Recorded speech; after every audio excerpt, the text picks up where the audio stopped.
2020년 어버이날을 저희가 보냈습니다. 코로나 사태로 정부에서는 어버이날 부모님을 방문하는 것을 자제해달라고 권고를 했습니다. 왜냐하면 면역이 약하신 어른들이 코로나에 걸리면 또 일찍 돌아갈 수 있다고 하는 우려를 가진 것입니다. 어쨌든 어버이날을 이렇게 해서 보냈고, 또 이제 오늘은 어버이 주일로 맞게 되었습니다.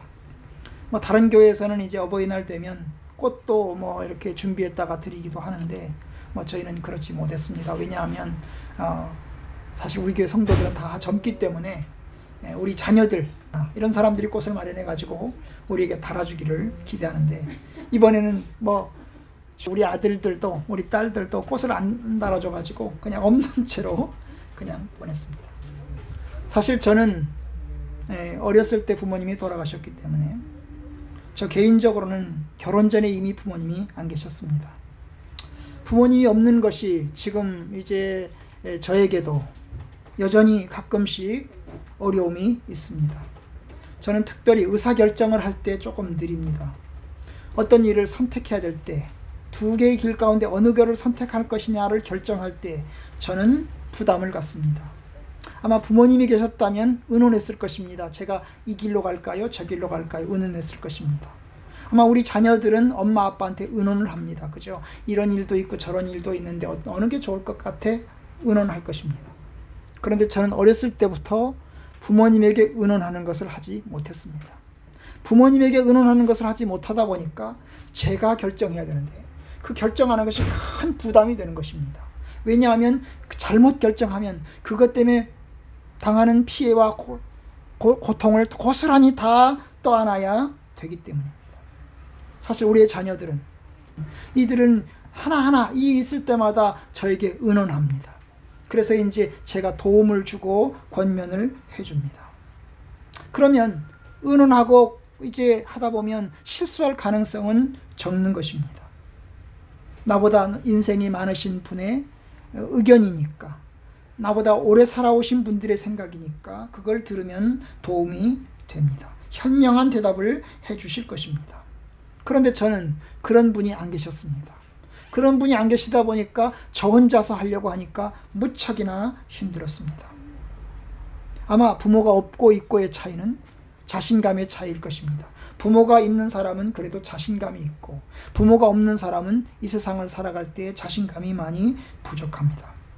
제가 어릴 때 가졌던 이 고통이 지금 어른이 된 지금도 여전히 저에게는 큰 부담과 고통이 있습니다. 여전히 없어지지 않고 제 마음의 한 구석에 남아 있는 것입니다. 물론 지금에야 이제 하나님께서 저에게 아내를 주셔서 그 아내와 의논하고 또 하나님께 기도하면 가운데서 풀어가기도 하지만, 그러나 여전히 어렵습니다.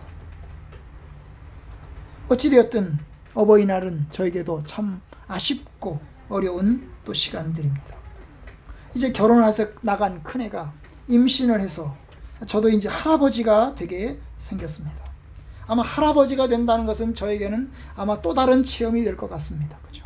이제까지는 제가 부모로서 자녀들만 봐왔는데 이제 손자가 생긴다면 이제 할아버지로서 이제 또 다른 경험을 아마 하게 될 거라고 생각합니다. 여기 가운데 여기 앉아 계신 성도님들 중에서는 이미 할머니 할아버지가 되셔서 손주를 경험하신 분들도 계십니다.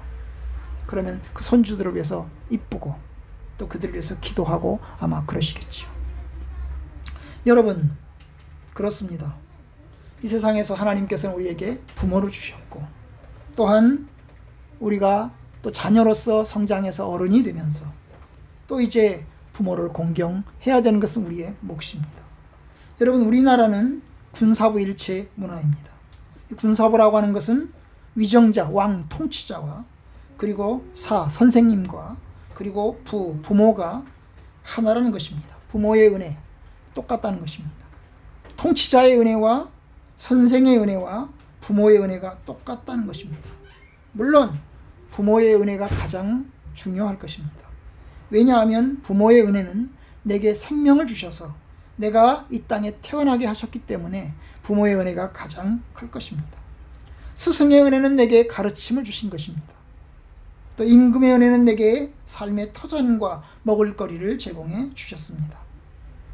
그러므로 이제 여러 가지 은혜를 보답하고 또 생각하는 것은 당연합니다.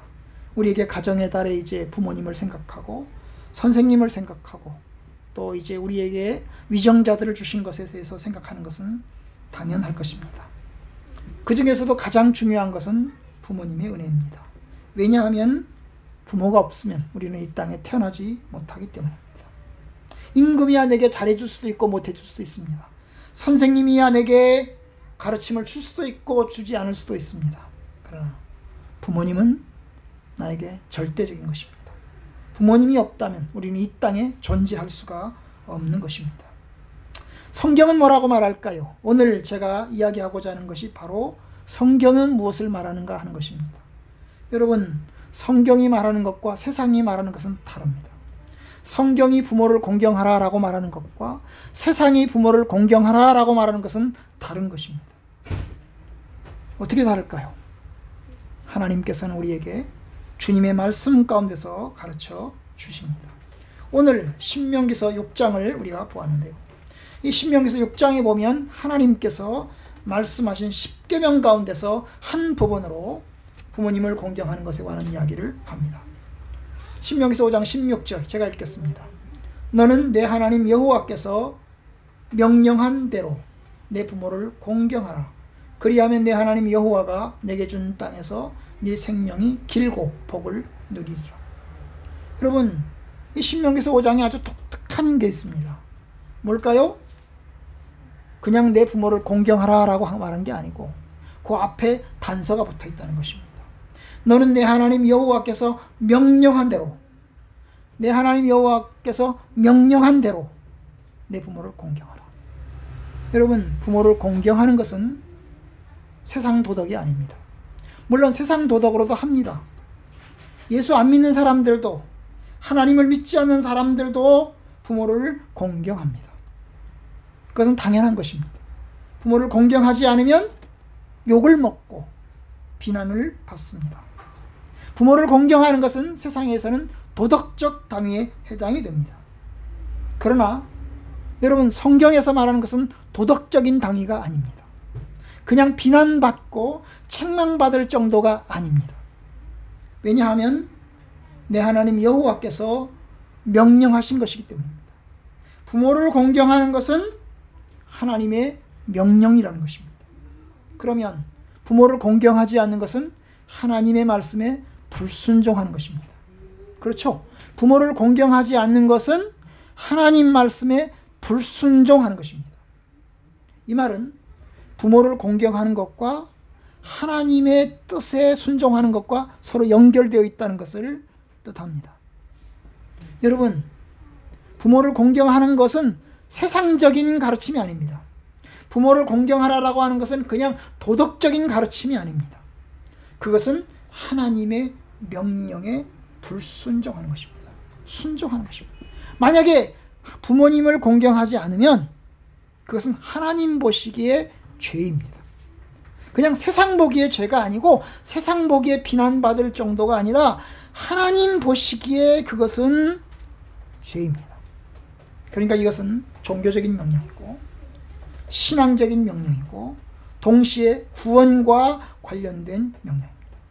여러분, 이 말씀을 하나를 어기면, 부모를 공경하라라고 하는 이 말씀 하나를 어기면 10가지 계명 중에서 한 가지를 어긴 게 아닙니다. 부모를 공경하라라고 하는 이 말씀을 어기면 그 10가지 중에서 나는 한 가지를 어겼어 라고 하는 것이 아니고 계명 전부를 어긴 것이나 다름이 없습니다. 계명 전부를, 10가지를 다 어긴 것이나 다름이 없습니다. 왜냐하면 하나님의 명령을 거스르는 것이기 때문입니다. 그러니까 여러분, 매우 엄중합니다. 내 하나님 여호와께서 명령한 대로 내 부모를 공경하라. 이미 하나님은 이스라엘 백성들에게 하나님을, 부모를 공경할 것을 여기저기에서 명령을 했습니다. 그러니까 이스라엘 백성들은, 그리고 현대 우리 예수 믿는 사람들은 하나님의 말씀에 순종해야 합니다. 그러면 왜 부모를 공경하라고 하나님이 명령할까요? 하나님이 왜 명하실까요? 부모를 공경하라 라고 왜 하나님이 명령하실까요? 여러분, 하나님은 눈에 보이지 않습니다. 주셨는데 그 권위자 중에 한 명이 부모인 것입니다. 사실은 하나님께서는 권위자로 부모만 주신 것은 아닙니다. 그 권위자로 위정자도 주셨습니다. 나라를 다스리는 통치자도 주셨습니다. 그러니까 통치자의 명령에 복종해야 합니다. 통치자의 명령에 복종하지 않는 것은 하나님의 명령에 불순종하는 것과 마찬가지입니다. 물론 그 위정자가 악한 위정자일 수 있습니다. 부도덕하고 악한 명령을 내릴 수 있습니다. 그럼 악한 명령에 어떻게 해야 될까요? 하나님의 법을 아는 우리는 그 악한 명령에 그대로 순종할 수는 없습니다. 그렇죠. 그러나 합당한 명령이라면 당연히 순종해야 합니다. 부모도 마찬가지입니다. 부모 역시 우리에게 하나님의 대리자로 허락해 주셨습니다. 하나님께서 보이는 위정자로 우리에게 부모를 허락해 주신 것입니다. 그렇기 때문에 부모에게 순종하라고 이야기를 합니다. 그런데 그것뿐만이 아닙니다. 더 중요한 것이 있습니다. 그것은 부모가 언약의 통로이고 축복의 통로이기 때문입니다. 여러분, 부모에게 순종해야 되는 이유는, 부모를 공경해야 되는 이유는 그 부모가 언약의 통로이고 축복의 통로이기 때문입니다. 하나님께서는 아브라함을 불렀습니다. 그리고 아브라함을 불러서 아브라함에게 언약을 내렸습니다. 내가 내 언약을 나와 너 사이에 세우나니 내가 너를 크게 번성하게 할 것이다. 내가 내 언약을 나와 너 그리고 너의 후손들 사이에서 영원한 언약을 세울 것이다. 그리고 너와 내 후손의 하나님이 될 것이다. 하나님께서는 아브라함과 언약을 세웠습니다. 그런데 하나님께서는 말씀하십니다. 그 내 언약을 단지 너와 세우는 것이 아니고 너의 후손과도 세운다. 그러면 여러분, 그 부모는 자기가 받은 언약을 자녀에게 넘겨야 될 사명을 가지고 있는 것입니다. 내가 받은 언약을 내 자녀에게 넘겨야 될 사명을 가지고 있습니다. 여러분, 옛날에는 이제 결혼하면 며느리가 들어오면 시어머니는 곡간 열쇠를 넘겨줍니다. 이제부터는 네가 이 집안의 곡간을 책임져라. 그렇죠? 그러면서 넘겨줍니다. 그것과 같은 것입니다. 하나님께서는 부모에게 언약을 주셨습니다. 너는 내 백성이다. 너는 내 자녀다. 너는 내 자녀니, 내 백성이니 내 말대로 살아라. 그러면 내가 너를 축복해 줄 것이다. 그런데 그 부모는 그 언약을 이제 누구에게? 자녀에게 넘겨주어야 됩니다. 내가 하나님을 경외한 것처럼 너도 하나님을 경외하라. 내가 하나님의 말씀을 따라서 살아온 것처럼 너도 하나님 말씀을 따라서 살아가라. 이게 부모가 자녀에게 언약을 넘기는 것입니다. 이것이 부모의 신앙교육입니다. 자녀를 신앙 가운데서 양육하고 자녀에 대한 책임과 의무를 다하는 것입니다. 여러분, 그런데 자녀가 부모를 공경하는 것은 그 부모에게 주신 하나님의 언약을 내가 받고 나도 하나님의 언약에 참여한다는 거예요. 부모님께서 내게 주신 언약을 하나님께서 부모에게 주셨고 부모에게 주신 언약을 내가 받아서 나도 이제 하나님의 말씀의 언약에 참여합니다 라는 뜻으로 부모를 공경합니다. 여러분, 부모를 공경하라고 했지만 여러분, 성경의 다른 부분에서는 경외라는 말을 썼습니다. 레위기서 19장 3절 제가 읽겠습니다. 너희 각 사람은 부모를 경외하고 나의 안식일을 지켜라. 너희 각 사람은 부모를 경외하고. 여러분, 경외라는 말은 오직 하나님에게 쓰는 말입니다. 경외라는 말은 하나님에게 쓰는 말입니다. 내 하나님 여호와를 경외하라. 경외라는 뭐예요? 섬기는 거예요. 섬기는 겁니다. 그죠? 하나님을 섬기고 하나님을 예배하는 것이 경외입니다.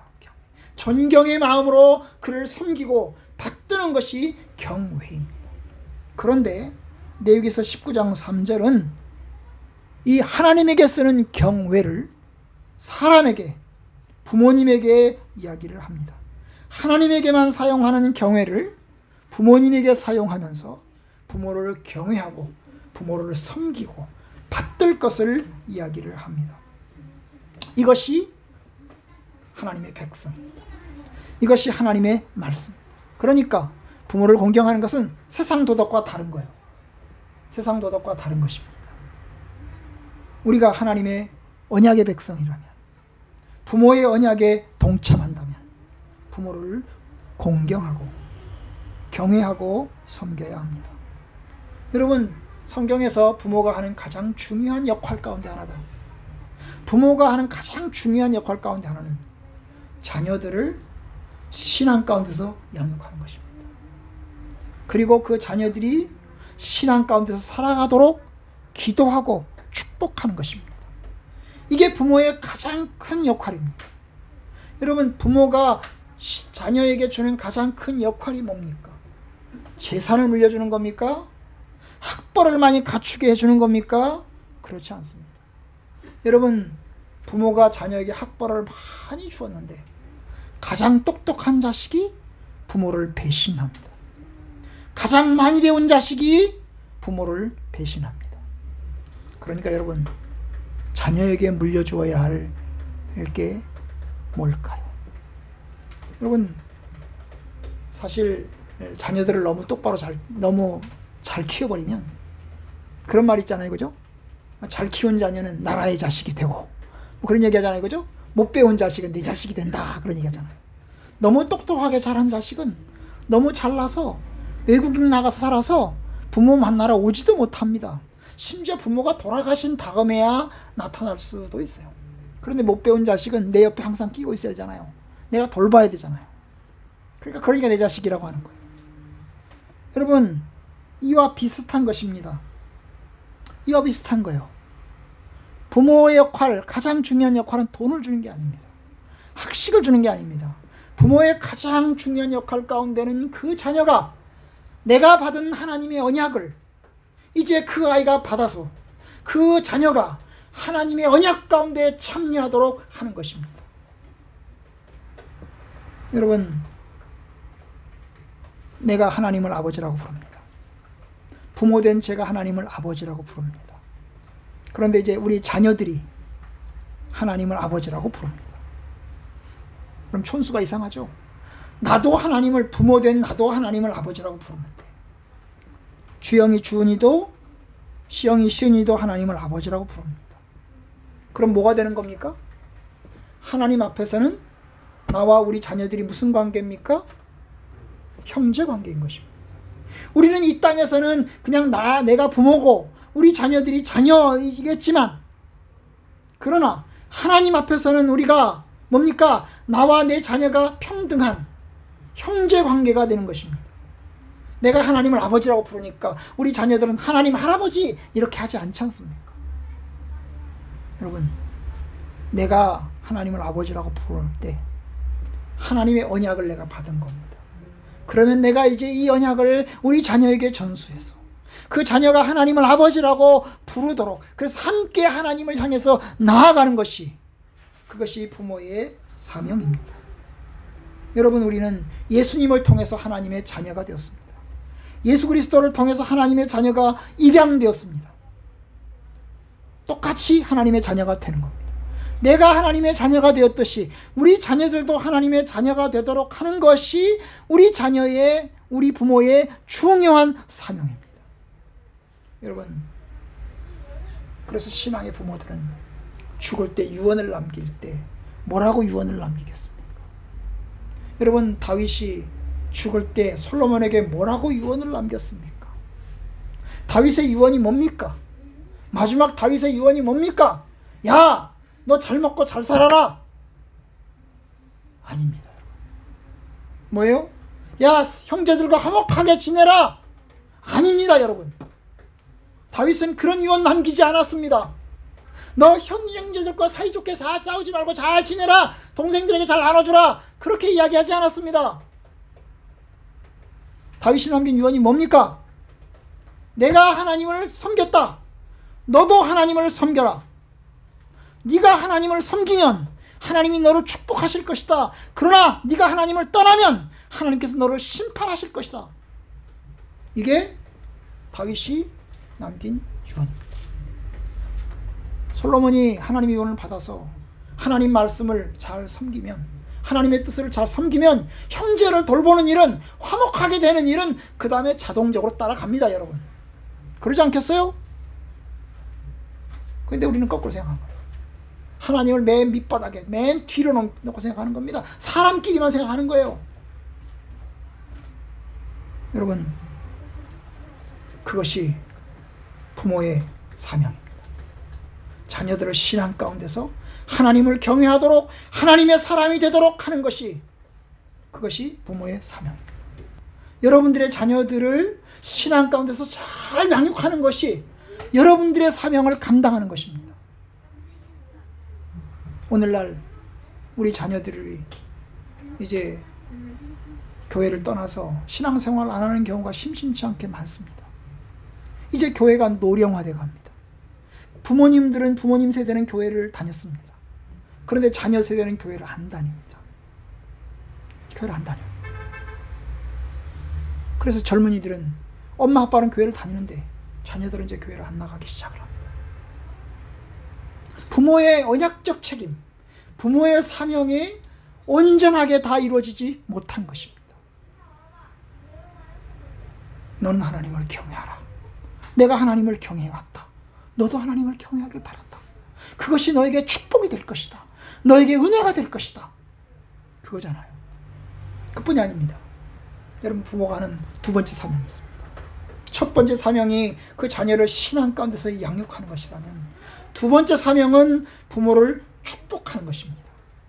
부모를 축복하는 것입니다. 축복한다는 게 뭐예요? 하나님께 기도하는 겁니다. 하나님, 이 아이의 길을 열어주시옵소서. 하나님, 이 아이를 하나님 축복해 주시고, 하나님, 이 아이에게 은혜를 베풀어 주시옵소서. 이게 축복하는 것입니다. 여러분, 아브라함이 그 아들 이삭을 축복을 했습니다. 그리고 이삭이 야곱을 축복을 하였고, 그리고 야곱이 그 12아들을 축복을 하였습니다. 축복, 마지막 축복, 축복 기도죠. 기도, 축복 기도죠. 그 축복을 하면서 하나님의 은혜를 전수하는 것입니다. 부모의 가장 중요한 의무와 사명은 자녀를 축복하는 것입니다. 이 자녀를 축복하는 일은 늙어도 해야 되는 것입니다. 내가 늙은 부모입니다. 이제 늙었습니다. 이제 하나님 품으로 갈 때가 얼마 남지 않았습니다. 그래도 마지막 순간까지 뭐합니까? 축복하는 것입니다. 한편으로는 하나님을 경외하라, 공경하라, 가르치고 권면하면서, 한편으로는 하나님 앞에 하나님, 이 아이가 하나님의 은혜 가운데 있기를 원합니다 라고 기도하고 축복하는 것이 부모의 사명입니다.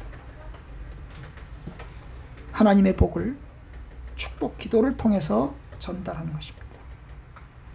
여러분, 저희 집은 이제 자녀들이 다 모이면 식사 기도를 합니다. 식사 기도를 누가 할까요? 저희 집에서는 제가 합니다. 다 모이면 특별히 식사 기도를 합니다. 물론 지금도 시연이는 아직 어리니까 밥 먹을 때마다 식사 기도를 각각 할 때도 있지만 주로 제가 기도를 합니다. 그러면 식사 기도를 가족들끼리 모여서, 자녀들과 함께 모여서 식사 기도를 할 때에 뭐라고 기도할까요? 음식을 주신 하나님께 감사하는 거 당연하죠. 하나님, 우리에게 일용할 양식 주시니 감사합니다. 그렇게 기도합니다.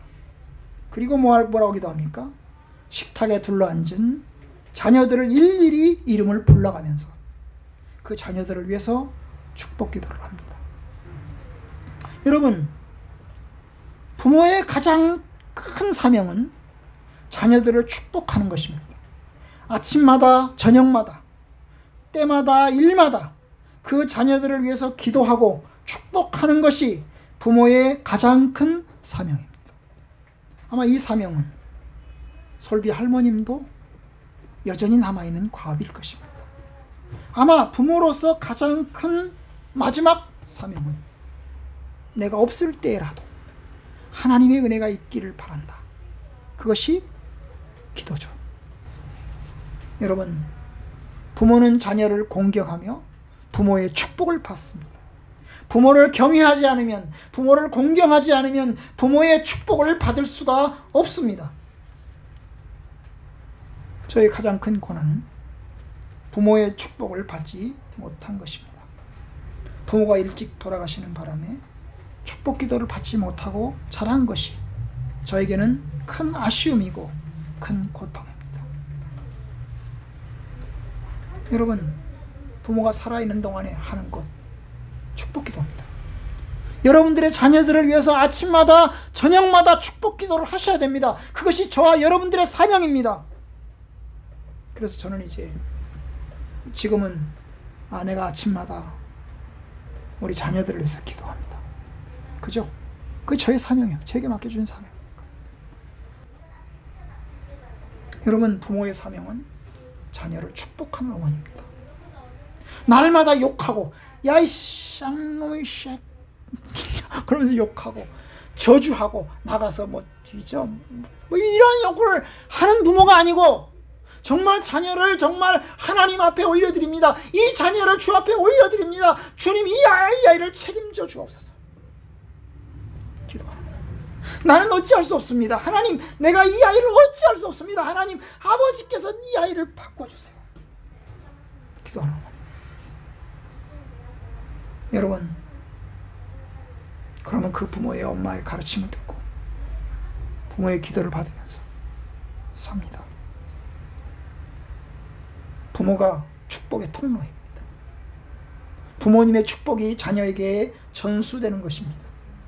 자녀는 부모를 공경하는 것을 통해서, 부모에게 순종하는 것을 통해서 부모님의 축복을 받습니다. 불순종하면 하나님의 복을 받을 수 없습니다. 불순종하면 하나님의 축복을, 하나님의 언약을 받을 수 없습니다. 그러니까 순종해야 됩니다.